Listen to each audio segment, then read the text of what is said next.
Pemirsa, penasihat hukum Kuatma'ruf melaporkan Ketua Majelis Hakim Wahyu Iman Santoso yang menyidangkan perkara pembunuhan berencana terhadap Brigadir Yosua Huta Barat ke Komisi Yudisial. Kuasa hukum menilai pernyataan hakim banyak menyudutkan Kuat serta dinilai tendensius.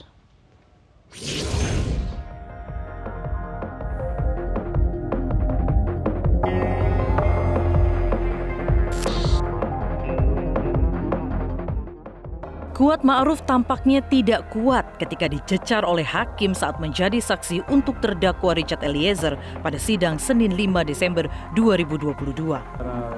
Gara-gara sering dicecar di persidangan, kubu Kuatma'ruf melaporkan Hakim Wahyu Iman Santoso kepada Komisi Yudisial atas dugaan pelanggaran etika. Kuasa hukum Kuatma'ruf, Irwan Irawan, menyatakan banyak pernyataan-pernyataan dari hakim yang tendensius dan cenderung merendahkan kesaksian Kuat. Salah satunya saat hakim bertanya kepada Kuat apakah ia melihat Sambo ikut menembak Yosua. Namun, Kuat mengaku tidak melihat Sambo menembak Yosua. Hakim yang terlihat kesal dengan kesaksian Kuat lantas menyebut Kuat dan Ricky bisu dan tuli karena tidak melihat peristiwa yang terjadi di hadapan mereka. Kapan dia nembak Joshua? Saya tidak melihat Bapak menembak Joshua. Lah, bahasa kamu sama sama Ricky, iya kan? Itu tidak yang melihat, tidak tahu, tidak dengar. Begini yang mulia, kalau posisi jatuhnya Joshua, itu saya cuma ngeliat kakinya kalau dari tempat saya. Karena kan samping tangga. Saudara bilang tadi saudara itu duduk berdiri sejajar. Iya, nggak jauh sama Ricky saya itu. Joshua tadi sudah dipraktekkan di sini oleh saudara Rikar. Iya. Berdirinya Rikar dengan Ricky itu tidak jauh. Tidak. Tapi kalian karena buta dan tertuli, makanya saudara tidak mendengar dan tidak melihat. Kan itu yang mau saudara sampaikan.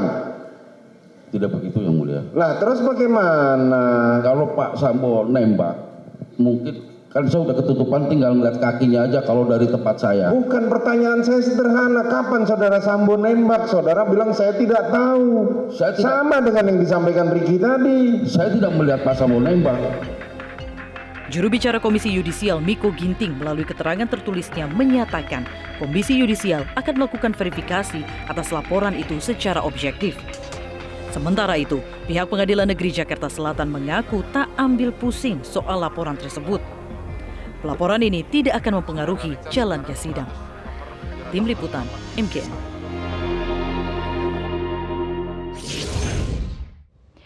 Pemirsa, apa sikap Komisi Yudisial atas laporan pihak terdakwa Kuatma'ruf terhadap sikap Majelis Hakim? Benarkah ada pelanggaran etik oleh Majelis Hakim? Kita akan membahasnya bersama juru bicara Komisi Yudisial Miko Ginting. Selamat malam, Pak Miko. Selamat malam, Mbak Fitri. Ya, Pak Miko, penasihat hukum Kuatma'ruf melaporkan Ketua Majelis Hakim Wahyu Iman Santoso yang menyidangkan perkara pembunuhan berencana terhadap Brigadir Yosua Huta Barat ke Komisi Yudisial. Kuasa hukum menilai pernyataan hakim banyak menyudutkan Kuat serta dinilai tendensius. Sebetulnya bagaimana tanggapan dari KY? Ya, pertama ini laporan terhadap Komisi Yudisial ya, itu merupakan hak dari setiap warga negara yang menganggap ada dugaan pelanggaran perilaku dan kode etik dari hakim gitu ya. Itu yang pertama. Dan Komisi Yudisial juga tidak bisa kemudian menolak laporan dari masyarakat tersebut. Nah, namun tentu saja laporan yang disampaikan itu akan diverifikasi. Jadi ini tahapnya masih tahap awal sekali ya. Jadi ada beberapa tahapan di Komisi Yudisial sampai dengan pemeriksaan bahkan ya.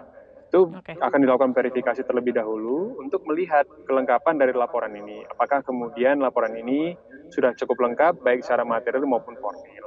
Kalau cukup lengkap, maka kemudian kita akan melakukan sidang panel ya namanya ya. Itu terdiri dari 3 orang komisioner untuk menyatakan bahwa laporan ini dapat ditindaklanjuti atau tidak dapat ditindaklanjuti. Nah, kalau dapat ditindaklanjuti, maka kemudian kita akan memeriksa ya baik hakim yang terlapor, baik pelapornya, baik saksi dan seterusnya. Nah, kalau ada dugaan pelanggaran yang terbukti, maka kemudian akan dilakukan pleno untuk memutuskan hal tersebut ya. Kalau ada dugaan pelanggarannya, maka akan diberikan sanksi. Kalau tidak ada laporan dugaan pelanggarannya, maka dijatuhkan sanksi rehabilitasi ya, atau tidak terbukti ada laporan dugaan pelanggaran hakim. Jadi ini tahap yang awal sekali.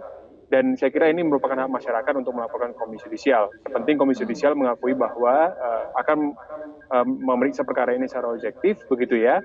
Dan kemudian juga punya pertimbangan bahwa persidangan ini kan masih berjalan, sehingga kami menjamin bahwa laporan ini juga tidak akan mengganggu jalannya persidangan. Begitu Mbak Fitri. Pak Miko, mengenai pernyataan hakim di persidangan seperti yang ada dalam persidangan Kuatmaruf ini, apakah menurut Anda ini bagian dari strategi hakim untuk mengintegrasi, menggali keterangan terhadap saksi yang dimana keterangan saksinya sendiri dianggap berbelit-belit dan tidak jujur? Bisakah kemudian dianggap sebagai sebuah strategi? Nah, itu yang kita akan periksa kan. Jadi terlalu dini juga kita untuk Komisi Yudisial untuk menyimpulkan ya apakah ini merupakan bagian dari teknik untuk menginterogasi, untuk menanyakan keterangan dan sebagainya gitu ya. Jadi sekali lagi ini laporannya masih sangat tahap awal, kita akan verifikasi dulu. Nah tadi yang disampaikan oleh Mbak Fitri apakah ini merupakan teknik integrasi dan apakah teknik integrasi itu proporsional gitu ya dan tidak melanggar kode etik dan pedoman perilaku hakim. Nah ini akan kita periksa secara objektif dan tentu dengan pertimbangan tadi ya menjaga kemandirian hakim agar persidangan ini juga tidak terganggu jalannya begitu. Oke, sebetulnya bagaimana tata cara penilaian hakim terhadap keterangan saksi untuk menggali keterangan ini, tata caranya seperti apa, Pak Miko?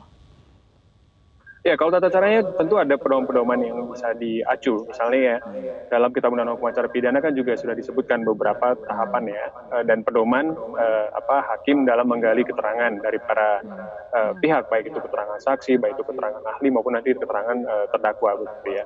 Nah, itu satu. Kemudian yang kedua ada juga kode etik dan pedoman perilaku hakim. Di situ juga diatur beberapa parameter ya, agar hakim dapat bertindak atau bertingkah laku yang diharapkan begitu ya, bertingkah laku adil, bertingkah laku tidak memihak dan seterusnya begitu. Jadi akan ada beberapa parameter untuk melihat apakah hakim itu dalam melaksanakan tugasnya itu sesuai dengan porsinya begitu dan tidak melanggar kode etik dan pedoman perilaku hakim.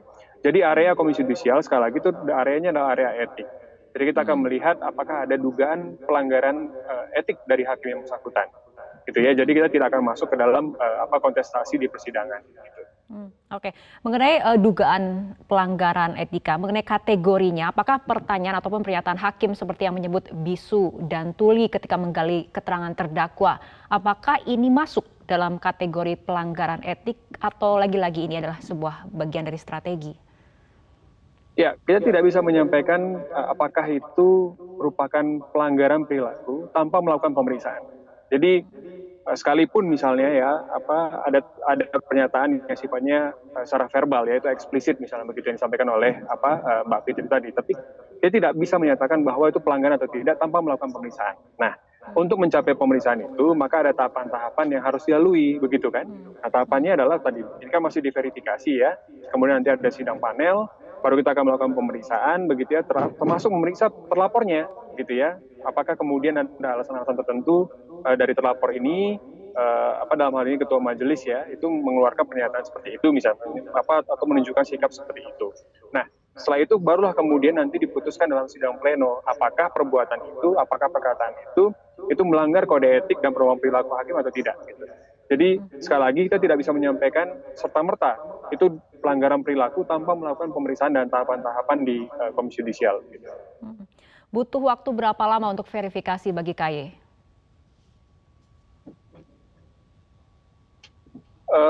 Maaf suaranya kurang jelas Mbak Fitri. Pak Miko, saya ulangi kembali pertanyaan saya. Butuh waktu berapa lama bagi KY untuk melakukan proses verifikasi? Prinsipnya kita akan melaksanakan segera ya. Tadi kan laporannya baru masuk pagi hari. Kemudian kita juga sudah langsung melakukan register di Komisi Yudisial. Nah, nanti kita akan tangani secara segera gitu ya. Tapi sekali lagi saya ingin katakan sekalipun ini prinsipnya segera, ini masih prinsip yang paling tahapan yang paling awal. Jadi mudah-mudahan dengan tahapan yang awal itu juga persidangan juga tidak akan terganggu kan. Jadi kita lihat saja nanti karena kemudian juga laporan ini dapat ditindaklanjuti atau tidak dapat ditindaklanjuti begitu ya. Jadi masih ada tahapan-tahapan berikutnya untuk kita lakukan. Oke, ini perlu ketegasan kembali Pak Miko karena persidangan sedang berjalan. Artinya apakah laporan yang disampaikan kepada KY ini tidak akan berdampak ataupun tidak akan berpengaruh pada jalannya persidangan itu sendiri? Ya, ini kan ada dua area ya Mbak Fitri. Satu area persidangan ya, di mana yang saat ini sedang berlangsung begitu ya. Kemudian ada Komisi memeriksa dugaan pelanggaran etik dan perilaku hakim. Nah, dua area ini masih merupakan area yang terpisah satu dengan yang lain. Jadi kami menjamin bahwa satu, pemeriksaan akan dilakukan secara objektif, itu yang pertama.